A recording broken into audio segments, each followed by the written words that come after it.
the most powerful prayer with humility. And after that is on the top, the name above all name. Amen?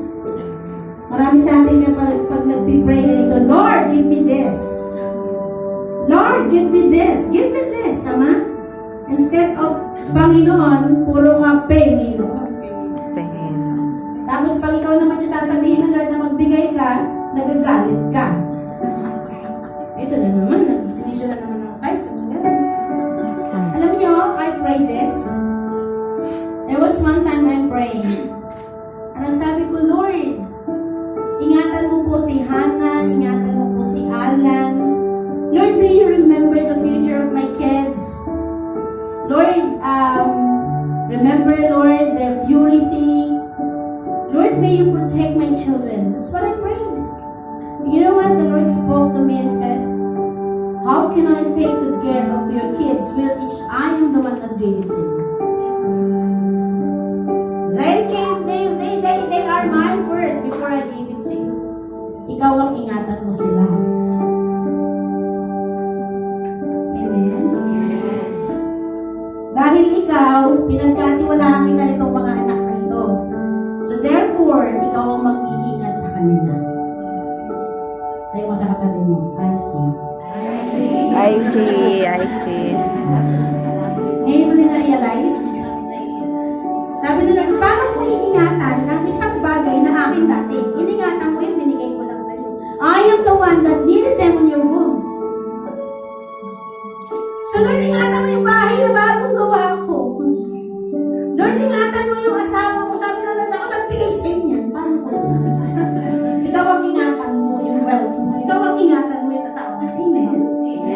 I come to realize, no, na everything that I have comes from the Lord. Are you there, my friend? Na lahat ng meron ako galing lamang kay God. Therefore, I am stewards. Everybody say stewards. Steward. Tagalog ka, tiwala. Walang sayo. Sayo ko sa tabi mo, walang sayo. Sa'yo. Anak ko, asawa ko, bahay ko, pera ko, amon, walang sayo. Everything is bigay ng ni Lord. Do you believe that your life is just a hiram? Yes. Kung iba kung salantain mo, parang sa'yo. Kung lumakla ka ng alak, parang sa'yo. Kung manigarilyo ka, parang sa'yo yung lungs. Tama. Kung mag-emotimod ka, parang sa'yo yung buhay mo. Diba? Kung magpuyat ka, parang sa'yo yung buhay mo. Amen. I-realize lang natin yan. Tama ba?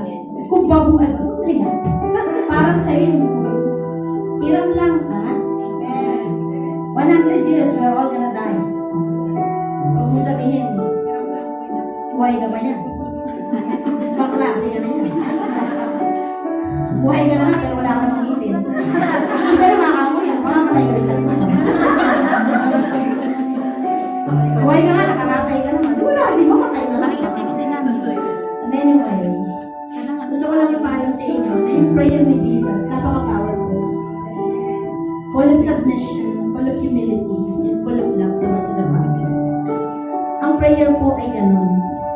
If you really want God to answer you, dapat ang ating prayer ganito.